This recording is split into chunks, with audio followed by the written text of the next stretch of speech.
Word Balloon is brought to you by the League of Word Balloon Listeners.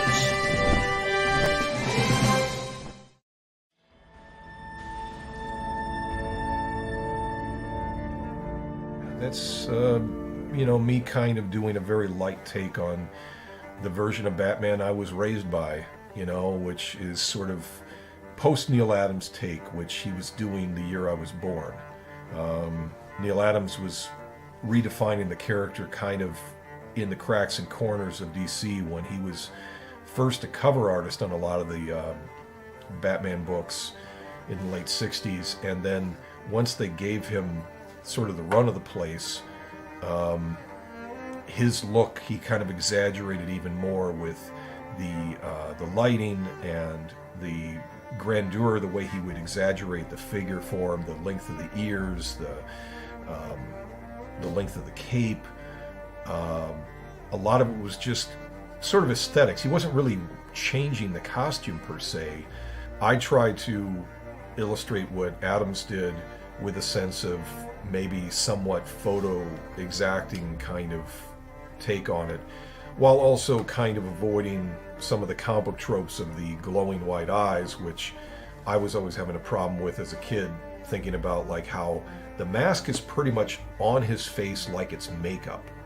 Like it's as close to the skin as you can get the way it was drawn by everybody, Adams included. And if that's the case, there's no room to hide the eyelashes for the human being wearing this mask, so basically just his natural eyes showing, but you can hide that in shadow.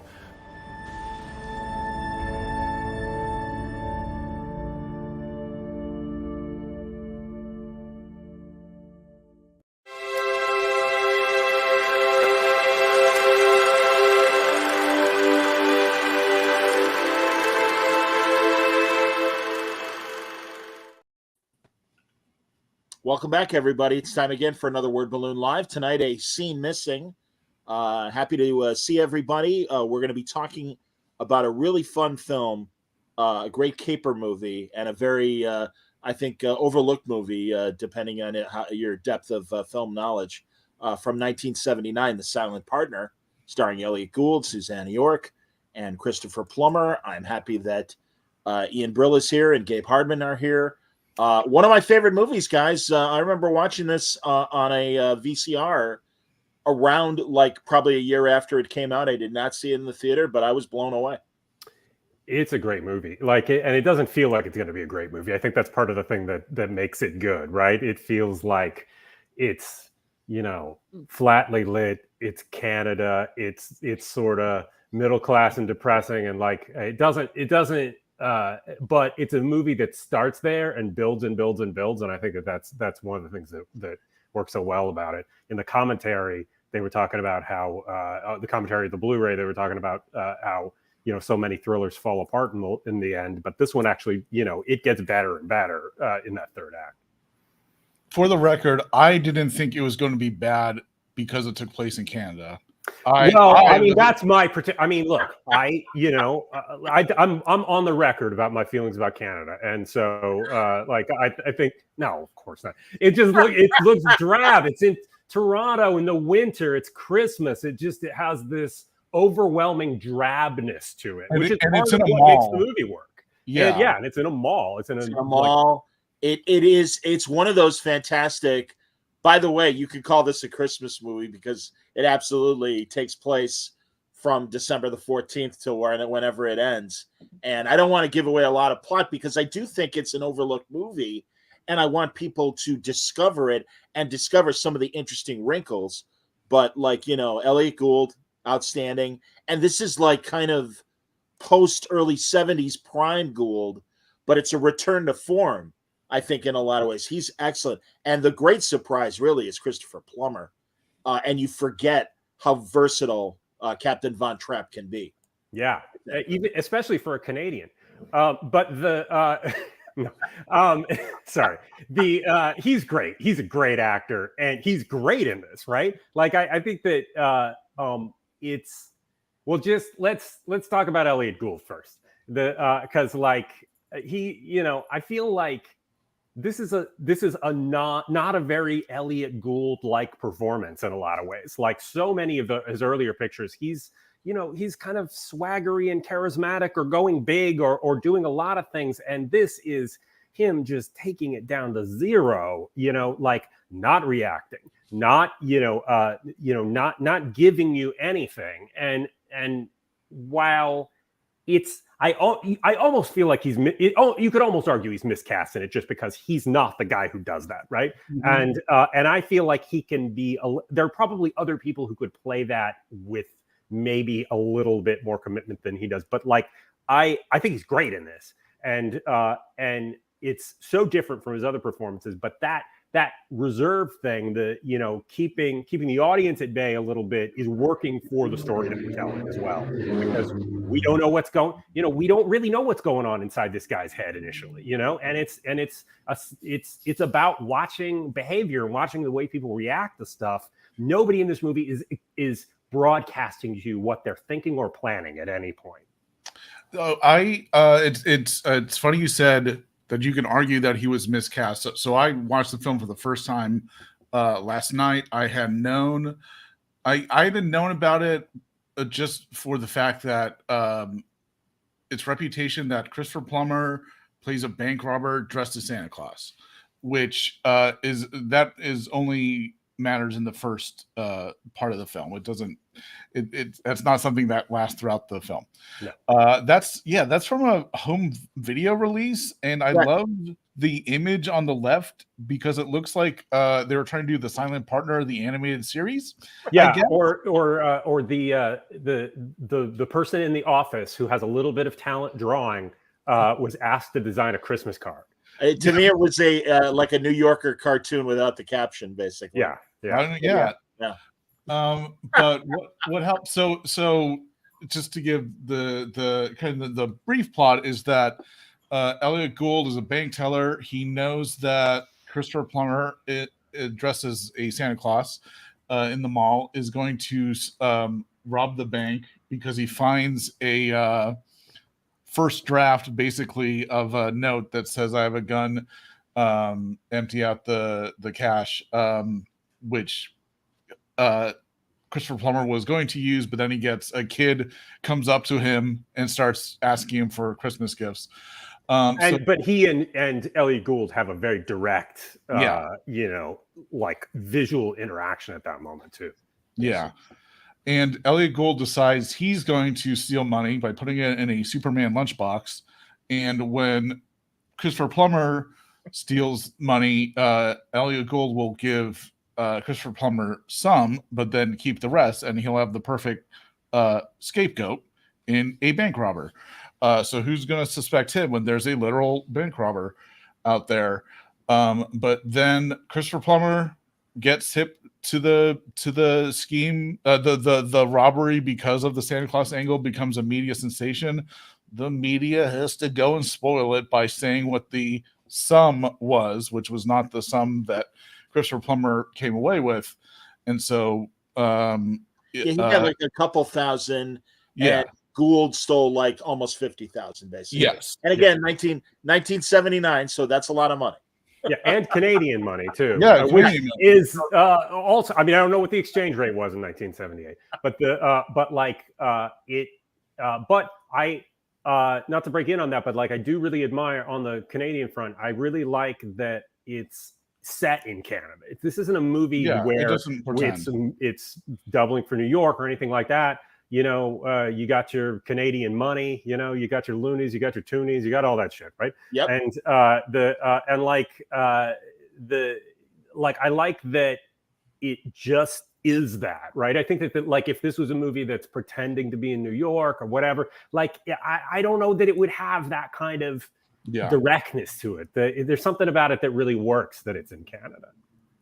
And Ian, you were pointing out too that this is one of the first films to really take advantage of the tax shelters that Canada will provide to produce a film.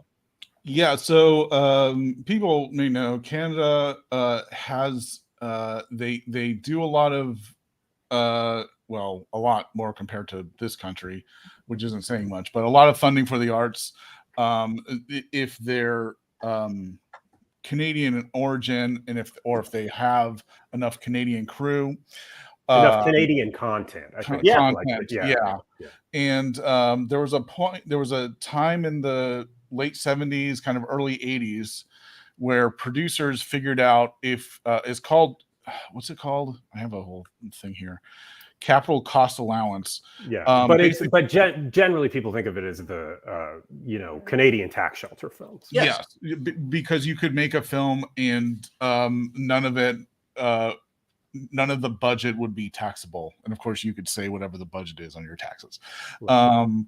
And so producers were putting money towards these films as a nice tax-free write-off, and you had that's how you also got Meatballs, Murder by Decree, Quest for Fire, Porky's, and Prom Night with Jamie Lee Curtis. But I think also those earlier David Cronenberg movies. Definitely. And there is some level of nationally supporting the arts still in Canadian film. Kari Andrews, both the great cartoonist and aspiring film director, has been on Word Balloon several times, and we've talked about how some of his Canadian projects were funded, by nationally by the Canadian Film Board. Slightly different than what we're describing, but still involved. Yeah. And it's cool. Well, and of course, two things. One, Carocolo. I forget how to say it. Carolco, yeah. Carolco, yeah. This is one of their first movie. Yeah, one of their very first films, and certainly in the 90s, they were maybe their first. And they were a big deal. It was Mario Casar and the other guy, his name starts with Andrew with a V. Yeah. I think this may have been their first movie, and then their second movie was Andrew V. Vajna. Vida. Yeah. I think the second movie they produced was First Blood, and so like that, and that got them going, and along the road to Sylvester Stallone type blockbusters that led all the way to Cutthroat Island, which took them down. And we're going to do the James Cameron Spider-Man movie until that. Yes, and Cameron was associated with them. And another first, John Candy. Yes, and great to see really young John Candy, early SCTV era John Candy, because this was made in it was out in 79, but I assume it was made in 78. Yeah, well, I think it's 7. Yeah, I mean, the interview, the Ellie Gould interview I watched he said they shot it in 77. So 77, wow. And it was released in 78, or it's released in 78. Maybe it got released in the US in 79, I think, because I think it took a while to get distribution here. And I watched the Siskel and Ebert review of it, and it was great because, and God, I remember this era, and you guys will likely as well.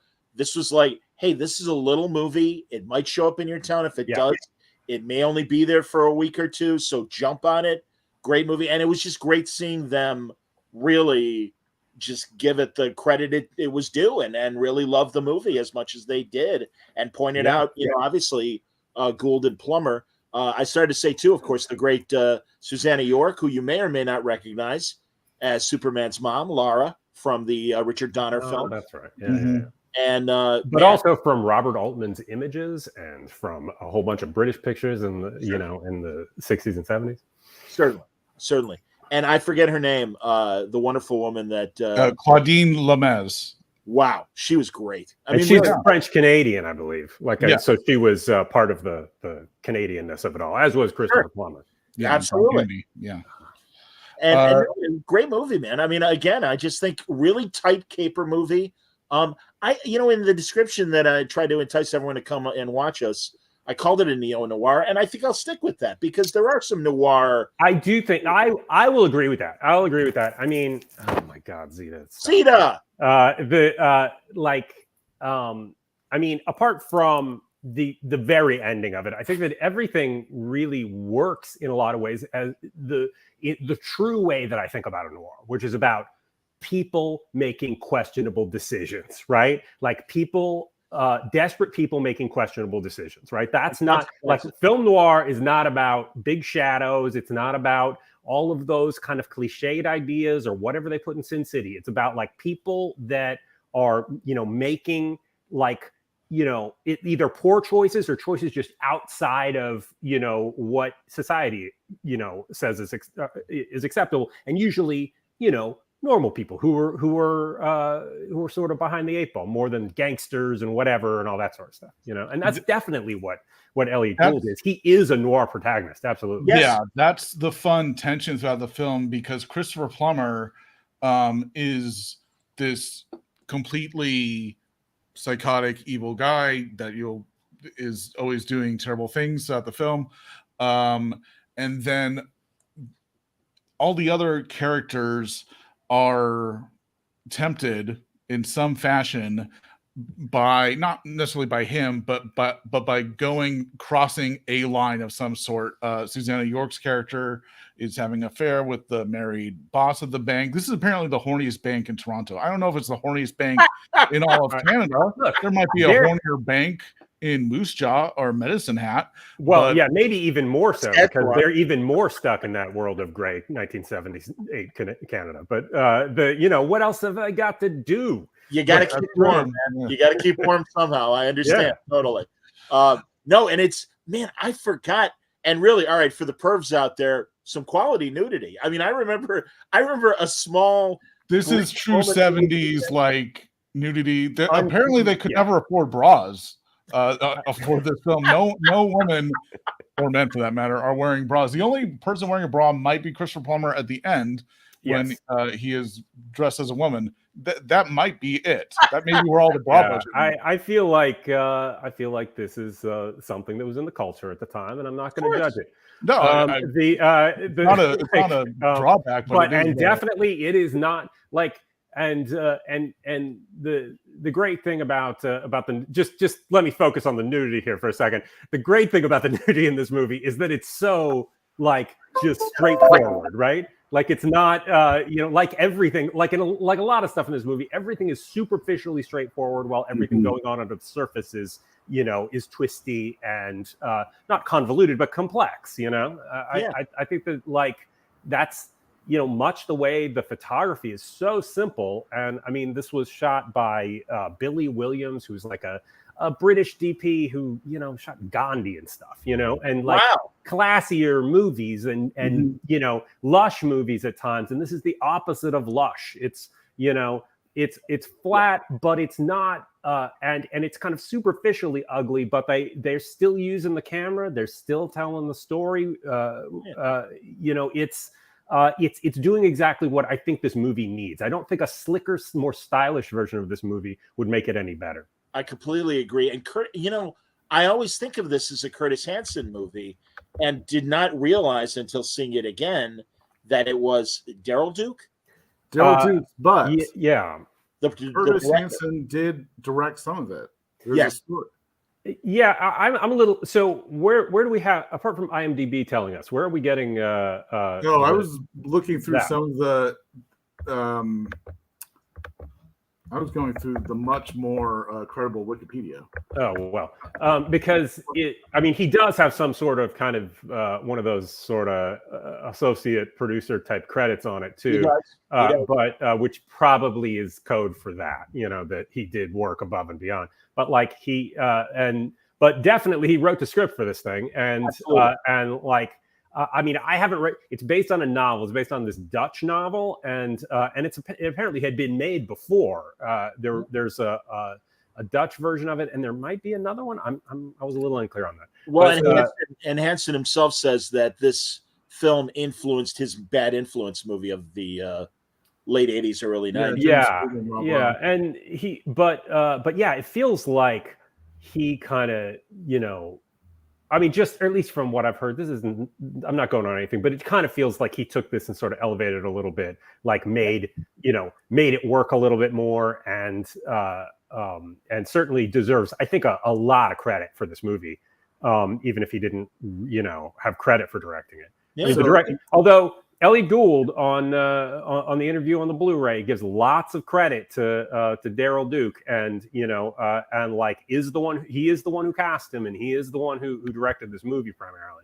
And there's one scene that is a very graphic scene that the producers wanted to take to a very extreme level. Daryl Duke is apparently objected to that, hence Hansen coming in and doing the scenes. Okay, interesting. That's interesting because that scene is much more graphic than everything else in the movie, and I think that it. I mean, I'm not entirely sure whether it goes. It's too much tonally inside in this movie. I'm all for horrible violence and all sorts of shit, right? But just as far as within the tone of this movie, it feels like a lot. It's a very extreme, violent thing, and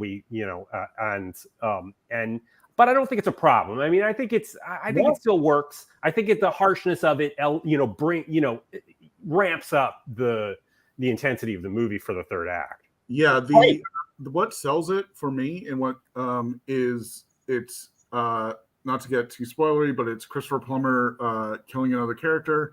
The what works is Christopher Plummer. You see him do something really violent early on as well. Yes, and then he's just this kind of simmering, almost ghostly like presence around Elliot Gould.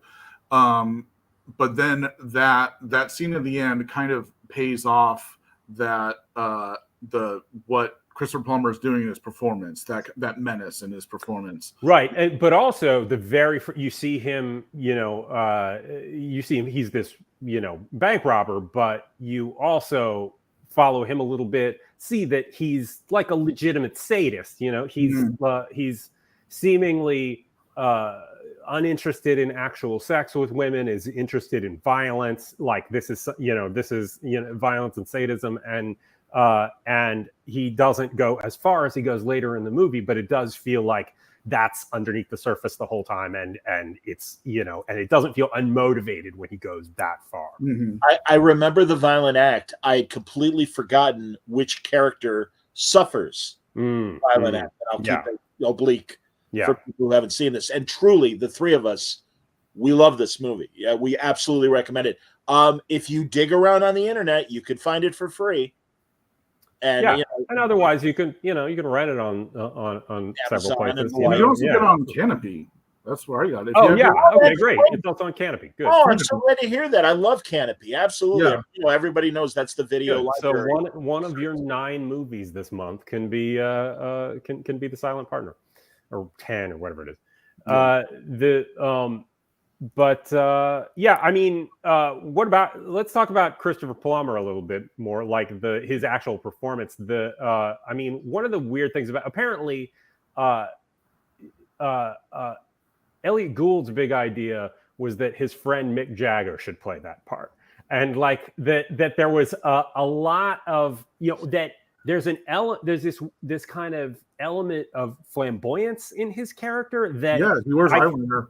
He wears eyeliner a lot. It's never commented upon. No one says anything. I know, and trust me, in the on that Blu-ray, you can see how luscious this man's eyelashes are, like and the mascara and it's an interesting thing. I mean, the very first thing when he he's dressed up as Santa Claus and he gets away, and in the car he's pulling off the Santa Claus outfit and he's wearing like a sort of mesh tank top underneath it. And and there is it's not, you don't get hit over the head with this, but it's just like an interesting flavor to his character. It's funny you said Mick Jagger, because there is kind of a rock and roll rock star kind of look. And I think that's sort of what they're going for. Now it's making sense to me now. I almost feel like they didn't. It's almost like they were scared to go too far down that road, but that helped the movie. Like, I think that if it was too far down that road, it wouldn't work very well, and it would be kind of embarrassing. Well, and you get used to, especially as we watched Plummer in his later years. My God, we should have done an RIP. This could have been our RIP for Plummer. Yeah, when did he die? Like in 2018. No. He was in. He replaced. He was in all. Oh, that's right. Yeah. It was pretty recent. You're right. Sorry. I want to say it was this year. I'm going to look it up. It could have been. It was last year. Maybe last year. It might have been last year, but regardless, I mean, you get used to a certain elderly type. That was it. 21. Yeah, February 5th, 2021. Okay. All right. Fine, but regardless, I mean, yeah, it's like. Well, if only he died in an episode of The Outer Limits, we could have covered it. Like our Henry Silva tribute and our totally. Angela Lansbury tribute and things. Well, this is a delayed tribute. Indeed. But this is such a great role that is completely unconventional when you think of Christopher Plummer, and he nails it, and it's so great. And this, of course, is 77 when they're shooting this, so we don't have the baggage of his other great performances to compare. And I'm sure Plummer's like, yeah, I can do this, and just he blows you away with his intensity, with his subtle intensity, I guess you could say, and just as you peel the layers of his character, it's like, oh, this guy is like diabolical. And at first it's just, he's a scumbag and he's a bank robber or whatever, and you see in the early scene some other unsavory characteristics, but my God, it becomes the real chess match. There's a chessboard in Gould's apartment, and certainly the symbolism is there very overtly. But it really, again, you're right, Gabe. I mean, visually, it's really a very ordinary film, but it's the story and the performances that elevate this thing. Yeah, although I'm going to just argue for the fact that the apparent ordinariness of the filmmaking is kind of a value. It's not. I don't think it's indiscriminately shot. I think it's a well-made movie. So I think that those are choices that they made. I mean, you can't make there's only so many choices you can make when you're shooting in a big ugly mall in Toronto. So it's not going to look that amazing. It's going to look like what it is. And as malls die in our culture, it is interesting to see a mall in its prime. This must have been one of the big early ones too. This is the Eaton Center, the Toronto Eaton Center. But that's one of the crazy things, because also the ending is in a mall, in the same mall, same bank, and it's very, when I say very violent, 1978 violent, and it's everyone talks about like Dawn of the Dead, like, oh, it's such a great mall movie. I think this, using such mall things like that terrible lighting, the Santa Claus stuff, during Christmas, and making it something of evil or used in this evil man's schemes is such a great weird juxtaposition, and it really, to me, it really pays off. Yeah, I agree. I mean, for me, the only downside I have a little bit here is Susanna York, and not her or her performance. I think she's great and also perfectly cast. Mm-hmm. But because, she's a great actor, she also feels like somebody who could conceivably be working in that place, right? Like, she doesn't feel so glamorous. It's not absurd. Like, they all feel like they could work in a mall bank, right? But I do think that, considering where this ultimately goes, I think her character is a little bit underserved. I don't believe them together as much as I could, if I think that could have been developed a tiny bit more. But it's a really minor. I think the very ending of it would have been a better payoff if they spent a little bit more time with Gould and her, making that relationship be credible. But it's a pretty this is a minor criticism in this movie that I think is really good. I just have to. We're doing a podcast right now about it, so I felt like I should say something. No, I know. I sort of know what you mean. So Claudine Lomez's character is introduced halfway through, and she becomes a love interest for Elliot Gould's character. Miles Cullen is his name. Right. In this movie, you don't have to pretend that Toronto is New York, but you do have to pretend that Elliot Gould is Canadian and Christian. That is odd. Yes. We'll have to do that. And has an Irish last name. And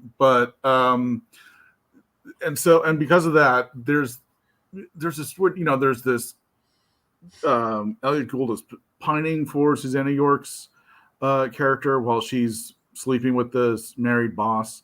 But then because he ends up in a relationship with Claudine, this other character, that which I found much more interesting, as you'll see where that relationship goes and how it figures into the plot. It's much more interesting. But yeah, that does, the Susanna York character does kind of get,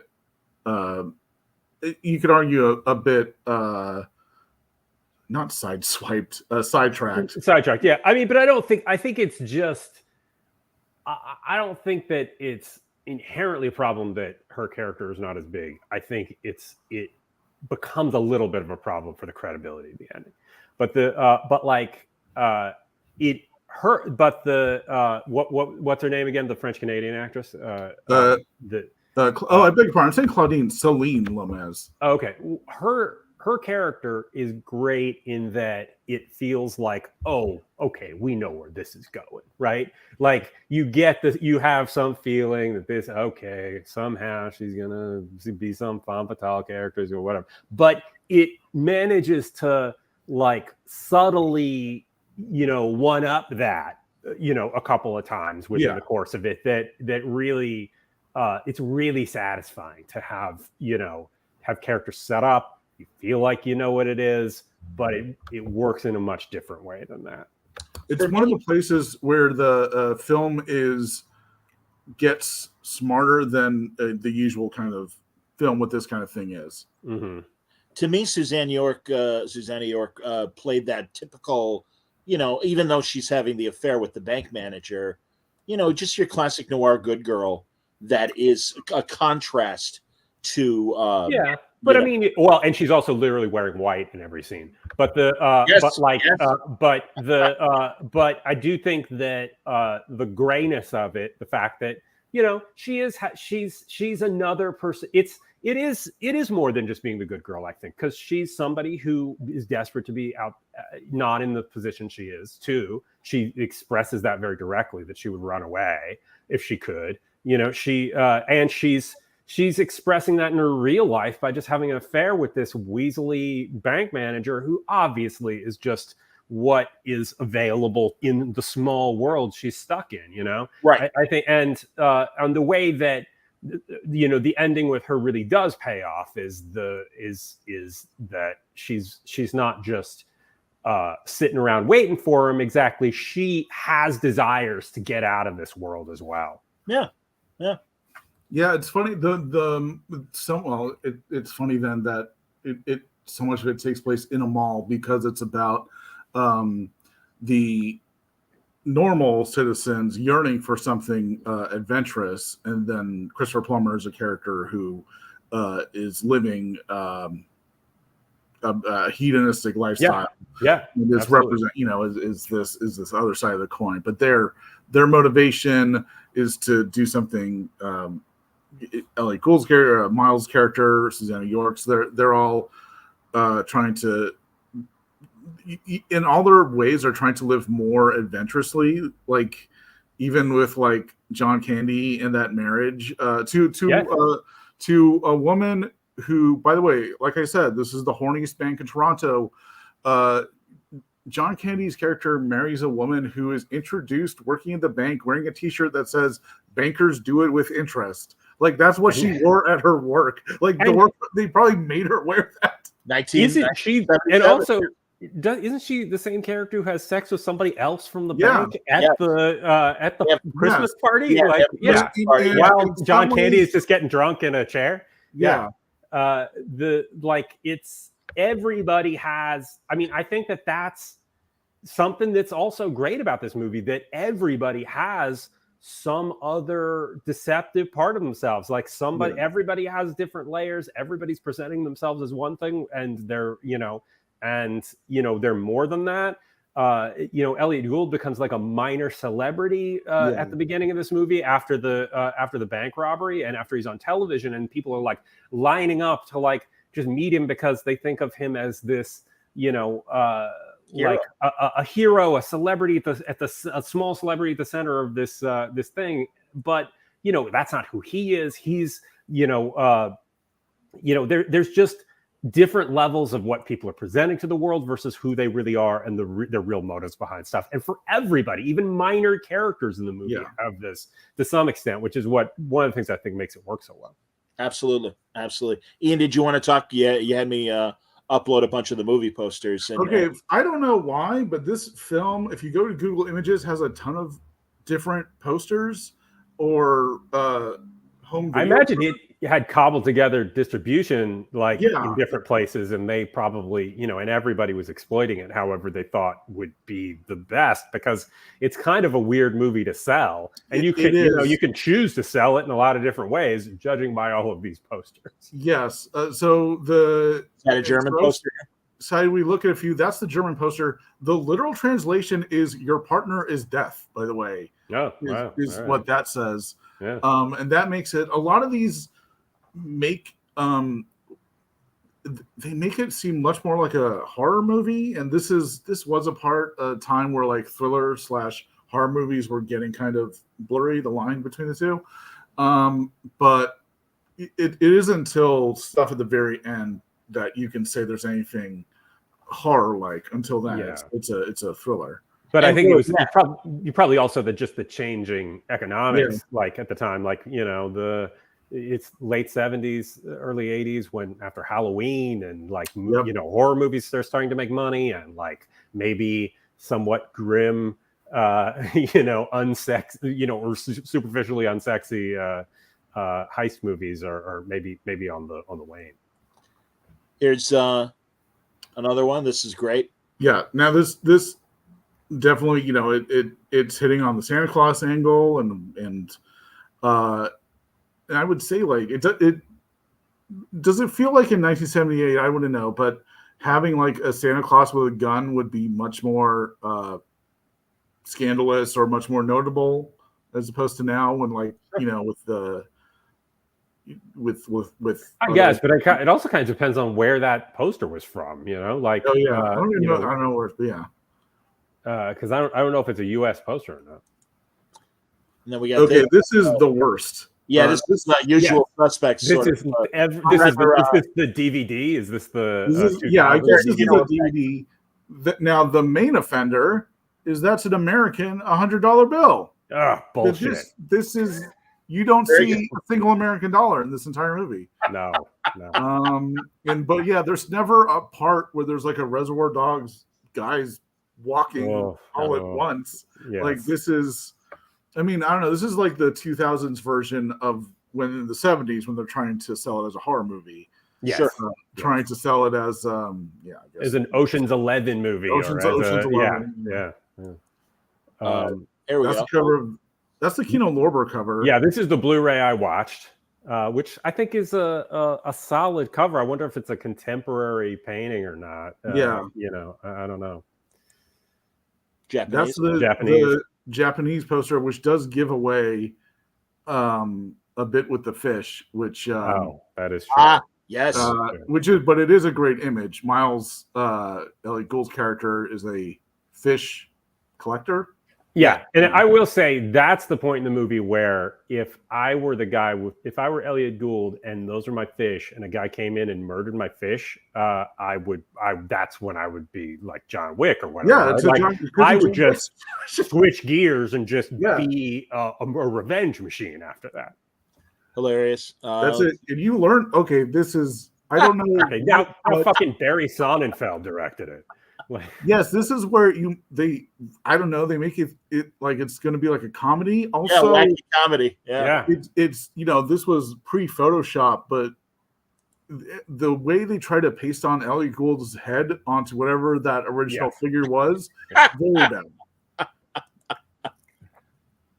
think this is cool. It doesn't have any of the pictures of the actors. You got their names. No, that feels much more just like a thriller of some kind of dark thriller, or maybe giallo or something. Yes. But I like the cell line here: a terrifying battle of wits between a bank robber and a bank teller. But who's robbing and who is telling? I mean, there you go. That's sure. Although I feel like you shouldn't be allowed to have a tagline that's like multiple paragraphs. That's really, really long. 70, but this was that era. This is where you had It's true. It's true. tag lines. You had tag Five- books. No, I know. I have a. I know. I have a. Actually, I have a poster for The Long Goodbye, the other Elliot Gould movie, that just has a gigantic block of text on it. Yes. Yeah, absolutely. Do you have the one? There's a Long Goodbye poster where is it Jack Davis? There's a Jack Davis one. I don't have a Jack Wow. Davis. Magazine word balloons over everyone's head. Wow. Yeah, there's several of those kind of Jack, because I think there are actually multiple Jack Davis, Robert Altman posters, because he would do those kind of a whole bunch of characters, caricatures of large casts. Yeah. So yeah, totally. Yeah, you weren't somebody until Jack Davis drew you. Absolutely. In the 70s. I don't understand this one. Now we got to be in Poland, right? Yeah, there's a great history of weird Polish posters. Yeah, I will say this does kind of play on the temptation angle where Elliot Gould and many other characters are tempted between wrong and right, and you sort of have that with the angel wings and devil horns there. You also have the fish stuff, and you have money in his coat. But if you were going to this movie hoping that Elliot Gould turns into some kind of chimera, some kind of mythic character, I'm afraid you shall be disappointed. But here's the thing: Polish people all saw all those crazy posters, and they were like, I don't think that's literally going to happen in the movie. I'm Polish. I've seen all these crazy posters. I went through my part of my pandemic psychosis was collecting posters, and the last phase of it before I decided that I had to go back out into the world was collecting Polish posters, and I have a few that are there's one right over there. You could see it if I turned it around, but I'm not going to. From Quatermass, the first Quatermass movie. Mm-hmm. It's a beautiful poster. I've got a bunch of them, but they're always crazy. They're rarely representational of the movie in a very direct way, but they're so graphically interesting that they're always worth it. I hear you. One more. This one. Yeah, and I guess this is kind of like the main one, because this one has stills from the movie. Yeah, this is the one where they just didn't try. Also, and the poster without any celebrities, that figure holding a gun was also holding. Well, he was holding a bank bill that said the silent partner, but it's like how Christopher Plummer's character hands a banknote that says, I have a gun, put all the money in. Here, he's just holding a picture of Elliot Gould. And also, he's holding a picture of Elliot Gould and a gun, suggesting, you have to see this Elliot Gould movie. Yeah, he's telling you at gunpoint you have to see it. Or which is a weird message. Yeah, I don't know what that's saying. And since no one making the poster put any thought into it, I don't know if we should either. Hilarious. There you go. Did I show? I showed the wacky. Yeah, I showed wacky one. That one. Yes. The other home video one with the New Yorker cartoon versions of them. Which made me wish this movie had an animated opening. I don't. I'm perfectly happy with the way that it opens. You do wonder who the bosses of these artists are. Yeah, it's fine. Yeah, whatever. That looks great. Yeah, Yeah, well, I mean, the bosses presumably didn't watch the movie, and maybe the artist didn't have access to it either. They probably were assigned a thing, given some photos. They probably, this is, John, you said you watched it on VHS, but that wasn't that accessible back then necessarily. Absolutely. It wasn't and so I'll bet that whoever in whatever art department isn't getting this movie screened for them so that they understand what the tone and the content. Oh no, this was a rich friend whose parents had a very early, gigantic VCR that I'm sure cost them a couple $1,000. Yeah, top loader, I imagine. Oh yeah, absolutely. Yes, exactly. And the early video stores. I remember we used to make fun of the fact that you could get Freebie and the Bean on Beta. Oh yeah, well look. Here, Freebie and the Bean is laughing at you because Beta was better than VHS. Yeah, Beta had more deeper graphics. That I mean, for all through until the '90s, when everything changed to digital, beta was the format that you would use, like inside the film industry, for transferring stuff because it was the high quality video format. But VHS, you got more time, you got more space on those tapes. No, it's shittier, so it won. The shittier format always wins. No, you're right. We even not at my radio station, but I know other stations in the market would use Betamax recorders just to record audio, air checks of things, and that's the quality of Betamax. No, you're absolutely right about that. Yeah, Digibeta had like the digital track on or something. I can't remember all this shit. No, I don't know. There you go, guys. No, I think a really again lost gem of a movie that might have slipped through the cracks, but it certainly helped put Curtis Hanson on the map, and really was a great representation of his career. Ebert makes allusions to Hitchcock, in one of those kind of, and you can see the influence of Hitchcock, I think, in this film. It's a great caper movie that has some really great suspenseful moments in it and graphic violence, but again, I think a good representation. Yeah, good. I mean, like nudity, graphic violence. Maybe we need those kind of things every once in a while. Yes, sir. Also, if you around Christmas times, people are always talking about Christmas movies. This is a great offbeat one. I do want to make a recommendation. This would make a great double feature with an early Hammer movie, not a horror Hammer movie, called crime Hammer movie called Cash on Demand. With Peter Cushing. Absolutely. That's a good call. Those early Hammer crime movies are pretty interesting and cool a lot of the times too. That's a movie also dealing with a bank during Christmas time. Peter Cushing runs the bank. Andre Morel comes in. He's a con man, and he is using Peter Cushing to rob the bank. And then Peter Cushing is in hot water with the cops. It's a really interesting, like this one, a cat and mouse game between bank guy and a criminal, and also Christmas. And also you get to watch one of the greatest actors who ever lived, Peter Cushing. Yeah. Absolutely. Oh, thanks, Don. Don says we need to do more stuff. Yeah, honestly, it was just busy. I think a busy season for us all. But yeah, we should get back to doing these on a more frequent basis and reinvite our buddies like William Meyer, and Andy Parks was going to possibly join us. Had some family issues he had to deal with. I totally blew it. We should have called Tom Fowler, to be our man in Canada to give us all the details of that gigantic mall. I keep forgetting the name of the pants store that you could see. Oh, yes, I know. I was going to remember that too. It's something slacks. It's something, two words that don't go together. No. I can't remember what. At first, I'm like, is that Steak and Shake or whatever? No, it's an alliteration with slacks as the second half. Yeah. But yeah. Well, hilarious. Anyway, if you do like you rent this on Amazon, you watch it on the Internet Archive, or you buy that beautiful Blu-ray, look out for the slacks shot. Mm-hmm. So there you go, everybody. I'm sure we'll have a post movie conversation of what where our next movie might be. But yeah, let's hopefully get back in the groove of doing these things. I appreciate everybody watching and listening. Thank you very much. And until next time, everybody stay. Oh, a little teaser. Howard Chaykin coming on tomorrow at 12. I gotta do my computations of math. 1 or 1:30 Eastern time. Or actually 12 or 12:30 Eastern time, 11 or 11:30 my time, and 9:30 in the morning Howard's time in LA.